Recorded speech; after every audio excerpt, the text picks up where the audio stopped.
أعوذ بالله من الشيطان الرجيم.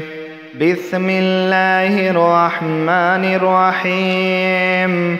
وإذا سمعوا ما أنزل إلى الرسول ترى أعينهم تفيض من الدمع مما عرفوا من الحق يقولون ربنا آمنا فاكتبنا مع الشاهدين. وما لنا لا نؤمن بالله وما جاءنا من الحق ونطمع أن يدخلنا ربنا مع القوم الصالحين.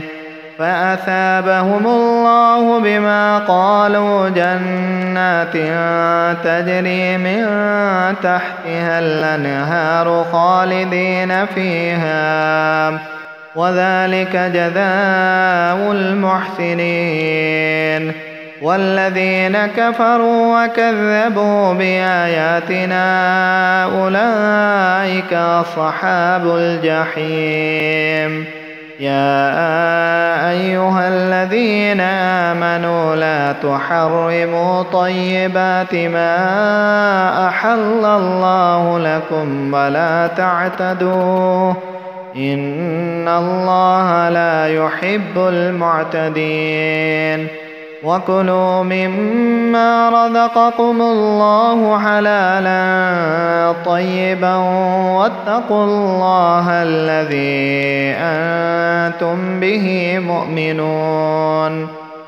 لا يؤاخذكم الله باللغو في أيمانكم ولكن يؤاخذكم بما عقدتم الأيمان فكفارته إطعام 10 مساكين من أوسط ما تطعمون أهليكم أو كسوتهم أو تحرير رقبة.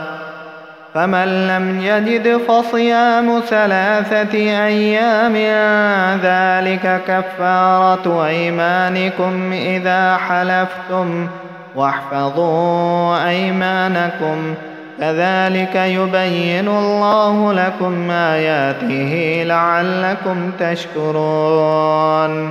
يا أيها الذين آمنوا إنما الخمر والميسر والأنصاب والأزلام رجس من عمل الشيطان فاجتنبوه لعلكم تفلحون. إنما يريد الشيطان أن يوقع بينكم العداوة والبغضاء في الخمر والميسر ويصدكم عن ذكر الله وعن الصلاة فهل أنتم منتهون. وأطيعوا الله وأطيعوا الرسول واحذروا فإن توليتم فاعلموا أنما على رسولنا البلاغ المبين.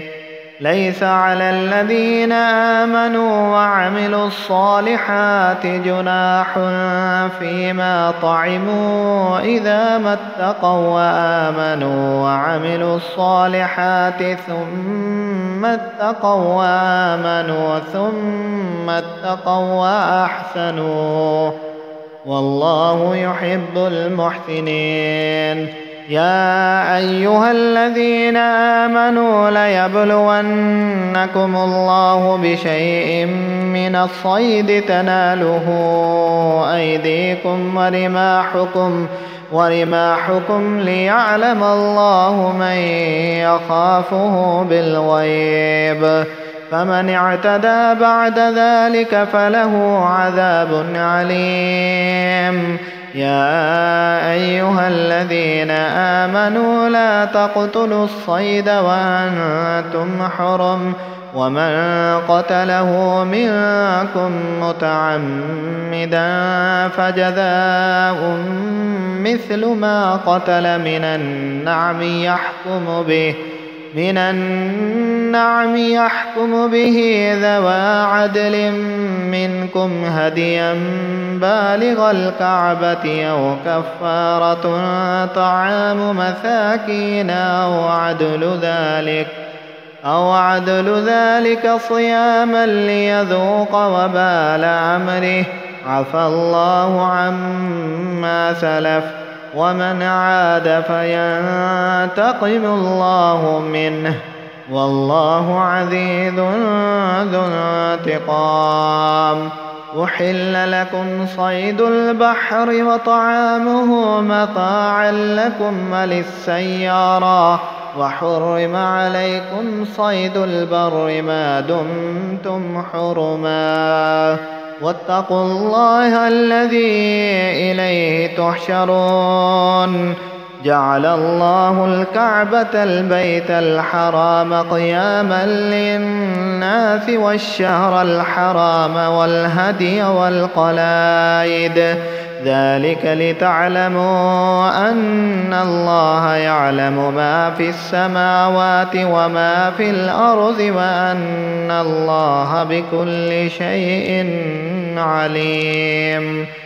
اعلموا أن الله شديد العقاب وأن الله غفور رحيم. ما على الرسول إلا البلاغ والله يعلم ما تبدون وما تكتمون. قل لا يستوي الخبيث والطيب ولو أعجبك كثرة الخبيث فاتقوا الله يا أولي الألباب لعلكم تفلحون. يا أيها الذين آمنوا لا تسألوا عن أشياء إن تبد لكم تسؤكم وإن تسألوا عنها حين ينزل القرآن تبد لكم عفى الله عنها والله غفور حليم. قد سألها قوم من قبلكم ثم أصبحوا بها كافرين. ما جعل الله من بحيرة ولا سائبة ولا وصيلة ولا حام ولكن الذين كفروا يفترون على الله الكذب وأكثرهم لا يعقلون. وإذا قيل لهم تعالوا إلى ما أنزل الله وإلى الرسول قالوا حسبنا ما وجدنا عليه آباءنا أولو كان آباؤهم لا يعلمون شيئا ولا يهتدون. يا أيها الذين آمنوا عليكم أنفسكم لا يضركم من ضل إذا اهتديتم إلى الله مرجعكم جميعا فينبئكم بما كنتم تعملون. يا أيها الذين آمنوا شهادة بينكم إذا حضر أحدكم الموت حين الوصية اثنان ذوى عدل منكم أو آخران من غيركم إن أنتم ضربتم في الأرض فأصابتكم مصيبة الموت تحبسونهما من بعد الصلاة فيقسمان بالله إن ارتبتم لا نشتري به ثمنا ولو كان ذا قربى ولا نكتم شهادة الله إنا إذا لمن الآثمين. فإن عثر على أنهما استحقا إثما فآخران يقومان مقامهما مقامهما من الذين استحق عليهم الأوليان فيقسمان بالله لشهادتنا أحق من شهادتهما وما اعتدينا إنا إذا لمن الظالمين. ذلك أدنى أن يأتوا بالشهادة على وجهها أو يخافوا أن ترد أيمان بعد أيمانهم واتقوا الله واسمعوا والله لا يهدي القوم الفاسقين. يوم يجمع الله الرسل فيقول ماذا أجبتم قالوا لا علم لنا إنك أنت علام الغيوب. إذ قال الله يا عيسى ابن مريم اذكر نعمتي عليك وعلى والدتك إذ أيدتك بروح القدس تكلم الناس في المهد وكهلا وإذ علمتك الكتاب والحكمة والتوراة والإنجيل وإذ تخلق من الطين كهيئة الطير بإذني فتنفخ فيها فتكون طيرا بإذني وتبرئ الأكمه والأبرص بإذني وإذ تخرج الموتى بإذني وإذ كففت بني إسرائيل عنك إذ جئتهم بالبينات فقال الذين كفروا منهم إن هذا إلا سحر مبين. وإذ أوحيت إلى الحواريين أن آمنوا به وبرسوله قالوا آمنا واشهد بأننا مسلمون. إذ قال الحواريون يا عيسى ابن مريم هل يستطيع ربك أن ينزل علينا مائدة من السماء قال اتقوا الله إن كنتم مؤمنين. قالوا نريد أن نأكل منها وتطمئن قلوبنا ونعلم أن قد صدقتنا ونكون عليها من الشاهدين. قال عيسى ابن مريم اللهم ربنا أنزل علينا مائدة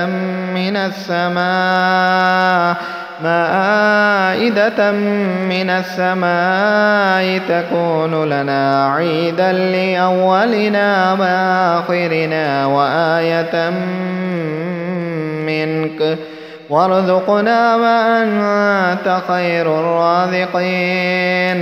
قال الله إني منزلها عليكم فمن يكفر بعد منكم فإني أعذبه عذابا لا أعذبه أحدا من العالمين.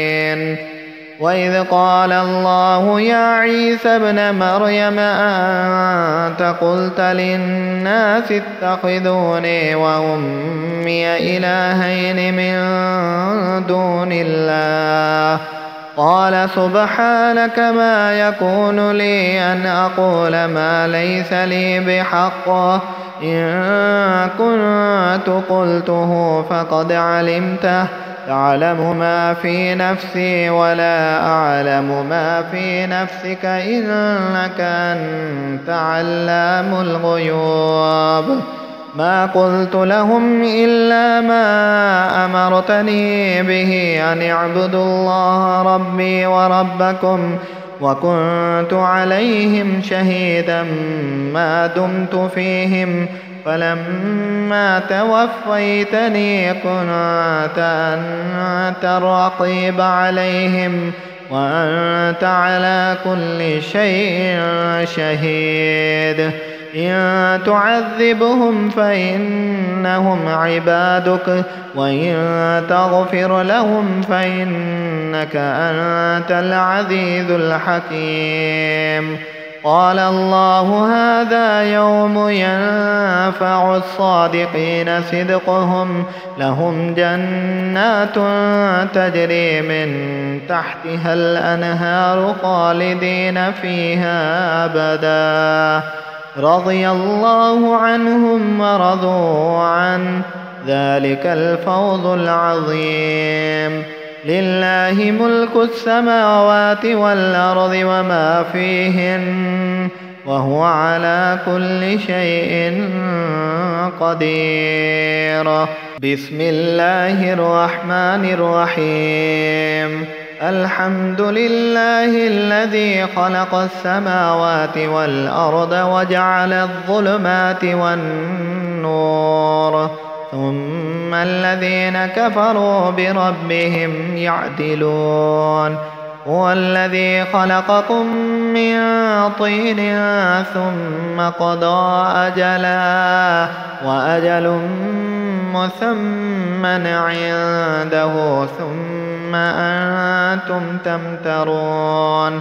وهو الله في السماوات وفي الأرض يعلم سركم وجهركم ويعلم ما تكسبون. وما تأتيهم من آية من آيات ربهم إلا كانوا عنها معرضين. فقد كذبوا بالحق لما جاءهم فسوف يأتيهم أنباء ما كانوا به يستهزئون. ألم يروا كم أهلكنا من قبلهم من قرن مكناهم في الأرض ما لم نمكن لكم وأرسلنا السماء عليهم مدرارا وجعلنا الأنهار تجري من تحتهم فأهلكناهم بذنوبهم وأنشأنا من بعدهم قرنا آخرين. ولو نزلنا عليك كتابا في قرطاس فلمسوه بأيديهم لقال الذين كفروا إن هذا إلا سحر مبين. وقالوا لولا أنزل عليه ملك ولو أنزلنا ملكا لقضي الأمر ثم لا ينظرون. ولو جعلناه ملكا لجعلناه رجلا وللبسنا عليهم ما يلبسون. ولقد استهزئ برسل من قبلك فحاق بالذين سخروا منهم ما كانوا به يستهزئون. قل سيروا في الأرض ثم انظروا كيف كان عاقبة المكذبين. قل لمن ما في السماوات والأرض قل لله كتب على نفسه الرحمة ليجمعنكم إلى يوم القيامة لا ريب فيه الذين خسروا أنفسهم فهم لا يؤمنون. وله ما سكن في الليل والنهار وهو السميع العليم. قل غير الله أتخذ وليا فاطر السماوات والأرض وهو يطعم ولا يطعم. قل إني أمرت أن أكون أول من أسلم ولا تكونن من المشركين. قل إني أخاف إن عصيت ربي عذاب يوم عظيم. من يصرف عنه يومئذ فقد رحمه وذلك الفوز المبين. وإن يمسسك الله بضر فلا كاشف له إلا هو، وإن يمسسك بخير فهو على كل شيء قدير، وهو القاهر فوق عباده، وهو الحكيم الخبير. قل أي شيء أكبر شهادة؟ قل الله شهيد بيني وبينكم، وأوحي إلي هذا القرآن لأنذركم به ومن بلغ. أئنكم لتشهدون أن مع الله آلهة أخرى؟ قل لا أشهد. قل إنما هو إله واحد وإنني بريء مما تشركون. الذين آتيناهم الكتاب يعرفونه كما يعرفون أبناءهم، الذين خسروا أنفسهم فهم لا يؤمنون. ومن أظلم ممن افترى على الله كذبا أو كذب بآياته، إنه لا يفلح الظالمون.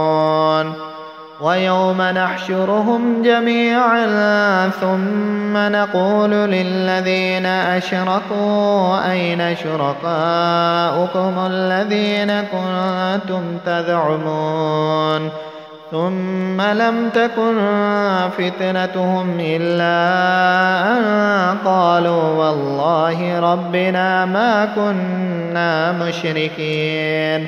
انظر كيف كذبوا على أنفسهم وضل عنهم ما كانوا يفترون.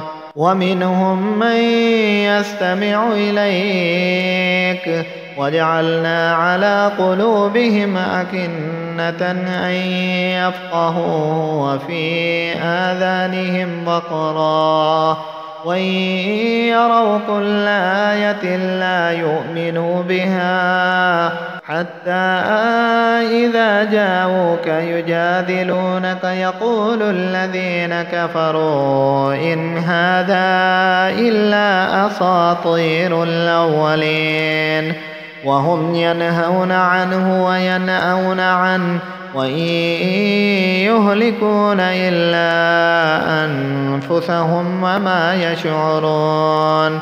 ولو ترى إذ وقفوا على النار فقالوا يا ليتنا نرد ولا نكذب بآيات ربنا ونكون من المؤمنين، بل بدا لهم ما كانوا يخفون من قبل، ولو ردوا لعادوا لما نهوا عنه وإنهم لكاذبون. وقالوا إن هي إلا حياتنا الدنيا وما نحن بمبعوثين. ولو ترى إذ وقفوا على ربهم قال أليس هذا بالحق؟ قالوا بلى وربنا. قال فذوقوا العذاب بما كنتم تكفرون. قد خسر الذين كذبوا بلقاء الله حتى إذا جاءتهم الساعة بغتة قالوا يا حسرتنا على ما فرطنا فيها وهم يحملون أوزارهم على ظهورهم ألا ساء ما يذرون. وما الحياة الدنيا إلا لعب ولهو وللدار الآخرة خير للذين يتقون أفلا تعقلون. قد نعلم إنه ليحزنك الذين يقولون فإنهم لا يكذبونك ولكن الظالمين بآيات الله يجحدون. ولقد كذبت رسل من قبلك فصبروا على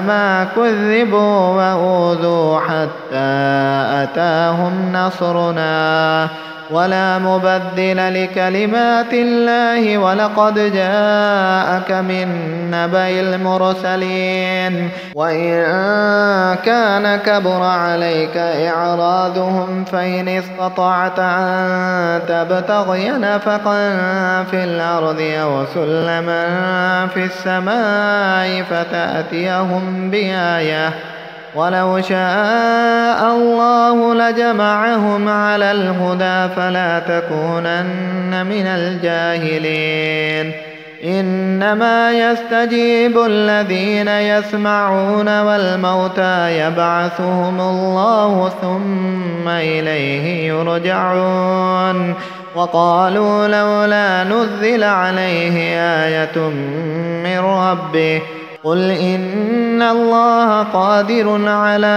أن ينزل آية ولكن أكثرهم لا يعلمون وما من دابة في الأرض ولا طائر يطير بجناحيه إلا أمثالكم ما فرطنا في الكتاب من شيء ثم إلى ربهم يحشرون والذين كذبوا بآياتنا صم وبكم في الظلمات من يشاء الله يضلله ومن يشاء يجعله على صراط مستقيم قل أرأيتكم إن أتاكم عذاب الله أو أتتكم الساعة أغير الله تدعون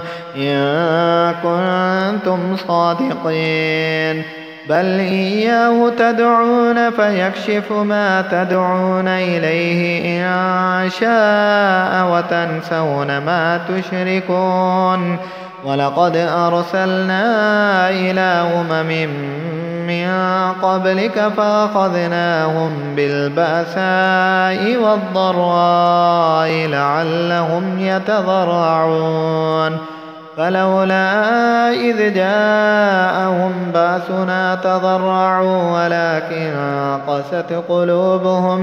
ولكن قست قلوبهم وزين لهم الشيطان ما كانوا يعملون فلما نسوا ما ذكروا به فتحنا عليهم أبواب كل شيء حتى إذا فرحوا بما أوتوا أخذناهم بغتة فإذا هم مبلسون فقطع دابر القوم الذين ظلموا والحمد لله رب العالمين قل أرأيتم إن أخذ الله سمعكم وأبصاركم وختم على قلوبكم من إله غير الله يأتيكم به انظر كيف نصرف الآيات ثم هم يصدفون قل أرأيتكم إن أتاكم عذاب الله بغتة أو جهرة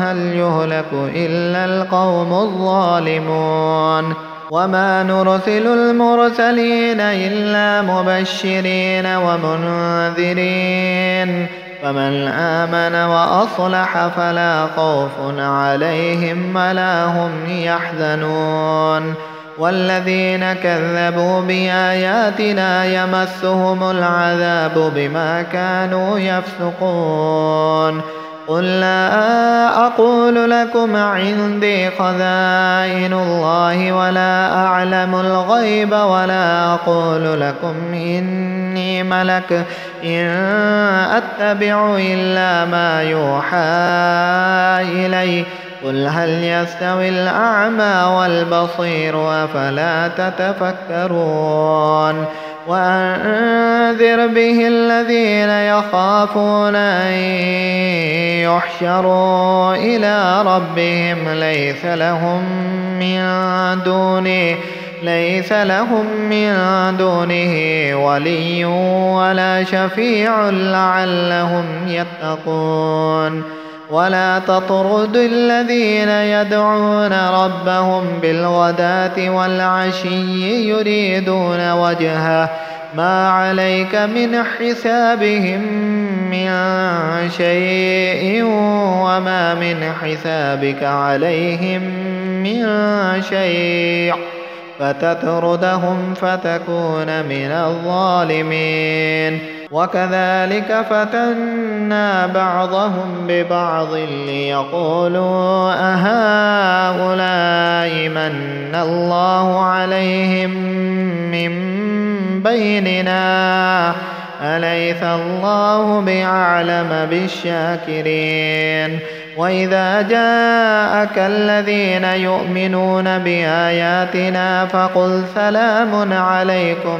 كتب ربكم على نفسه الرحمة أنه من عمل منكم سوءا بجهالة ثم تاب من بعده وأصلح فإنه غفور رحيم وكذلك نفصل الآيات ولتستبين سبيل المجرمين قل إني نهيت أن أعبد الذين تدعون من دون الله قل لا أتبع أهواءكم قد ضللت إذا وما أنا من المهتدين قل إني على بينة من ربي وكذبتم به ما عندي ما تستعجلون به إن الحكم إلا لله يقص الحق وهو خير الفاصلين قل لو أن عندي ما تستعجلون به لقضي الأمر بيني وبينكم والله أعلم بالظالمين وعنده مفاتح الغيب لا يعلمها إلا هو ويعلم ما في البر والبحر وما تسقط من ورقة إلا يعلمها ولا حبة في ظلمات الأرض ولا رطب ولا يابس إلا في كتاب مبين وهو الذي يتوفاكم بالليل ويعلم ما جرحتم بالنهار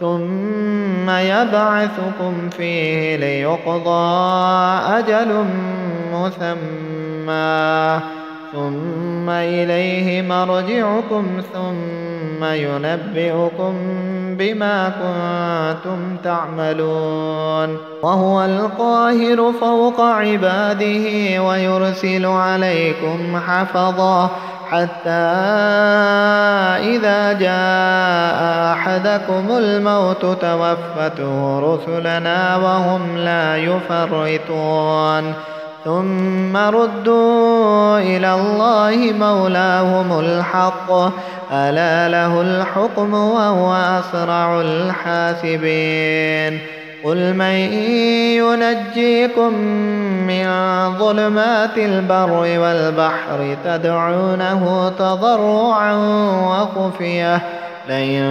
أنجانا من هذه لنكونن من الشاكرين قل الله ينجيكم منها ومن كل كرب ثم أنتم تشركون قل هو القادر على أن يبعث عليكم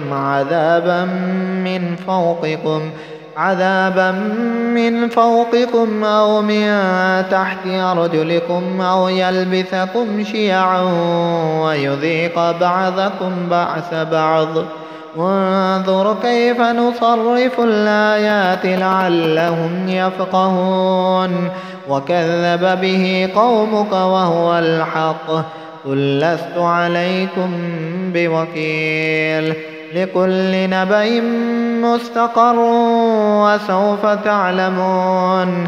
وإذا رأيت الذين يخوضون في آياتنا فأعرض عنهم حتى يخوضوا في حديث غيره، وإما ينسكنك الشيطان فلا تقعد بعد الذكرى مع القوم الظالمين. وما على الذين يتقون من حسابهم من شيء ولكن ذكرى لعلهم يتقون. وذر الذين اتخذوا دينهم لعبا ولهوا وغرتهم الحياة الدنيا، وذكر به أن تبسل نفس بما كسبت ليس لها من دون الله ولي ولا شفيع، وإن تعدل كل عدل لا يؤخذ منها. أولئك الذين أبسلوا بما كسبوا لهم شراب من حميم وعذاب أليم بما كانوا يكفرون. قل أندعو من دون الله ما لا ينفعنا ولا يضرنا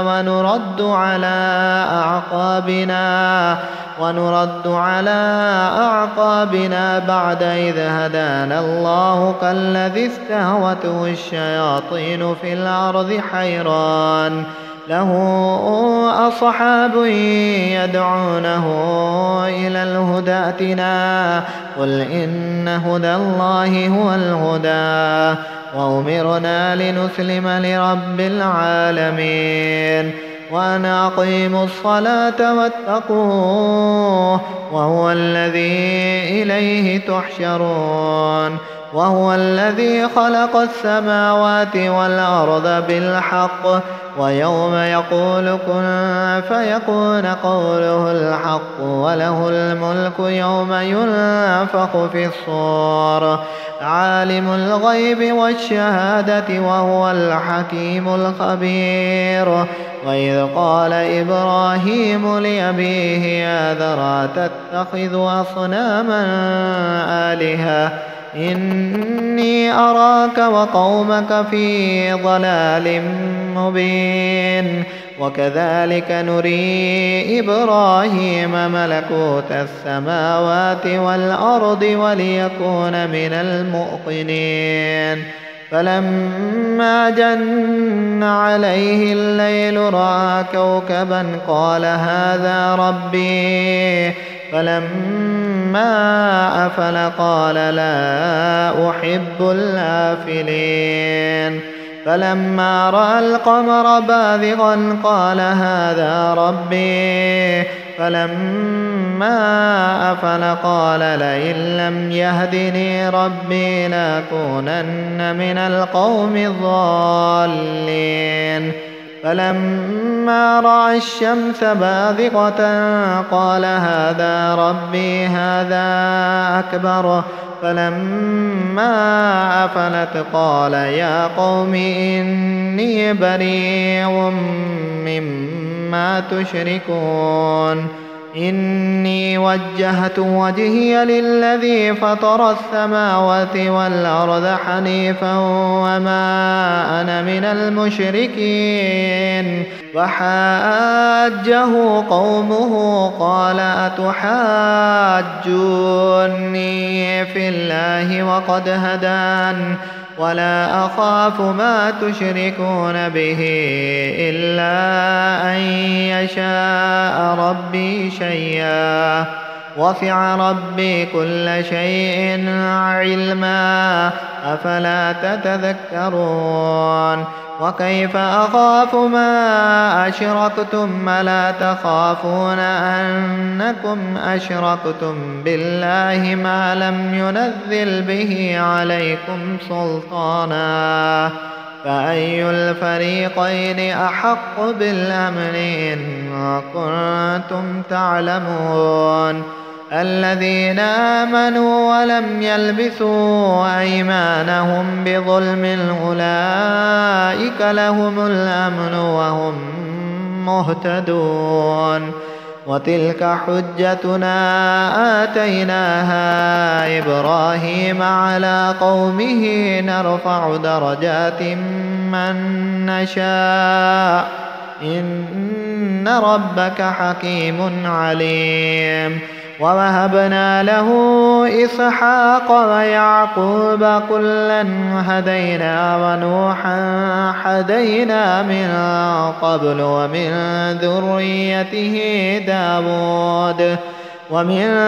ذريته داود سليمان وأيوب ويوسف وموسى وهارون وكذلك نجزي المحسنين.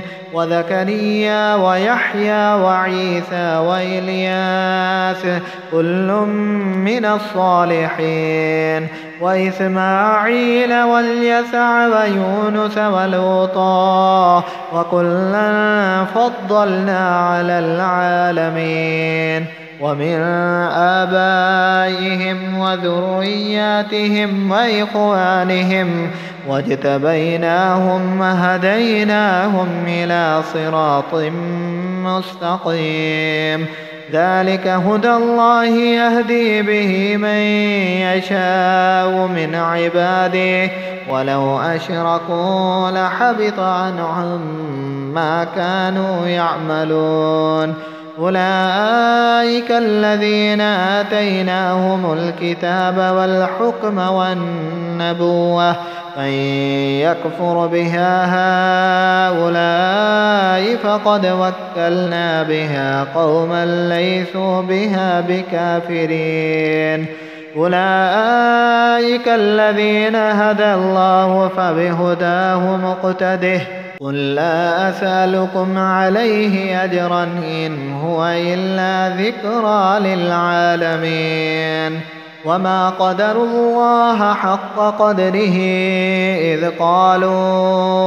إذ قالوا ما أنزل الله على بشر من شيء. قل من أنزل الكتاب الذي جاء به موسى هدى ونور وهدى للناس تجعلونه قراطيس تبدونها وتخفون كثيرا فعلمتم ما لم تعلموا أنتم ولا آباؤكم قل الله ثم ذرهم في خوضهم يلعبون. وهذا كتاب أنزلناه مبارك مصدق الذي بين يديه ولتنذر أم القرى ومن حولها. والذين يؤمنون بالآخرة يؤمنون به وهم على صلاتهم يحافظون. ومن أظلم ممن افترى على الله كذبا أو قال أوحي إلي ولم يوحى إليه شيء ومن قال سأنزل مثل ما أنزل الله. ولو ترى إذ الظالمون في غمرات الموت والملائكة باسطوا أيديهم أخرجوا أنفسكم اليوم تجزون عذاب الهون بما كنتم تقولون على الله غير الحق وكنتم عن آياته تستكبرون.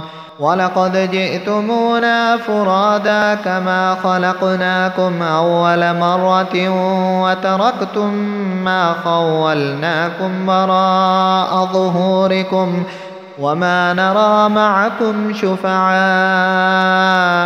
الذين زعمتم أنهم فيكم شركاء لقد تقطع بينكم وضل عنكم ما كنتم تزعمون.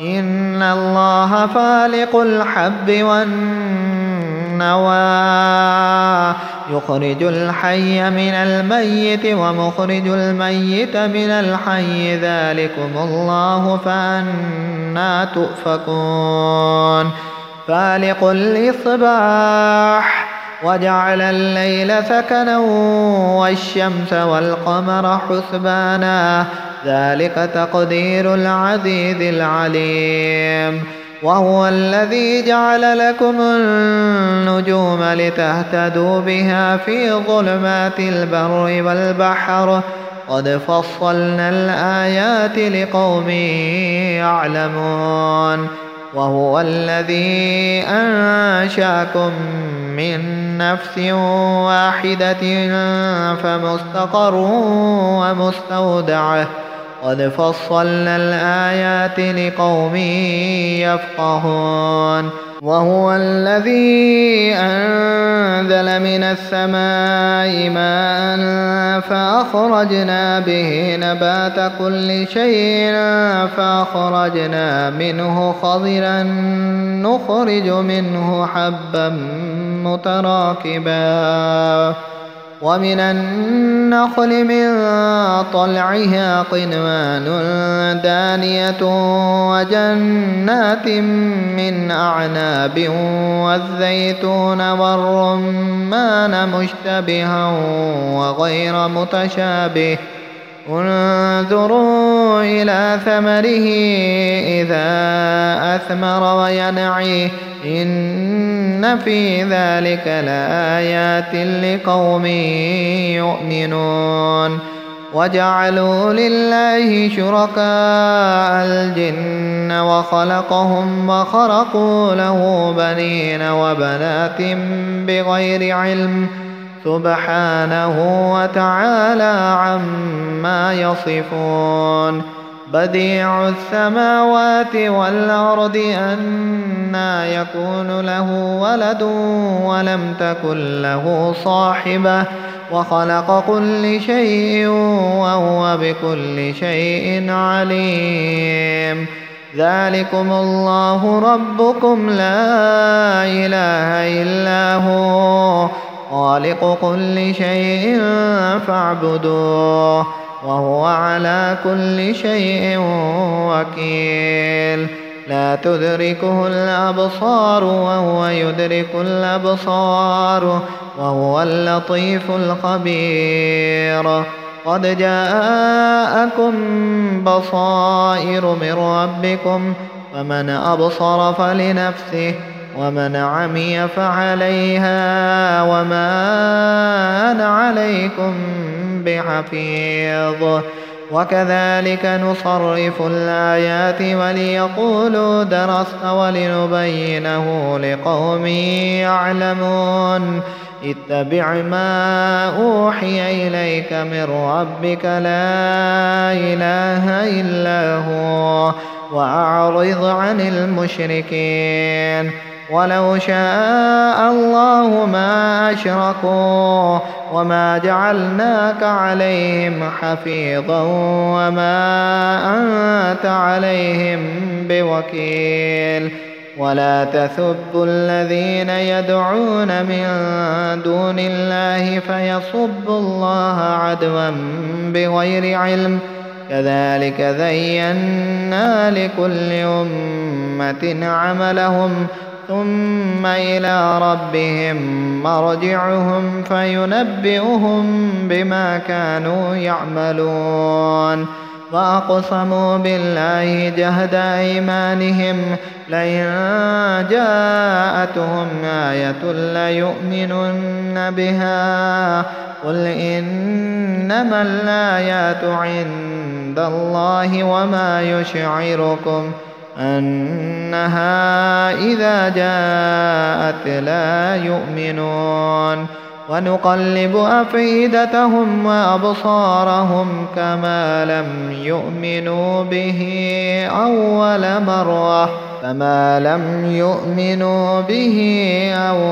مرة ونذرهم في طغيانهم يعمهون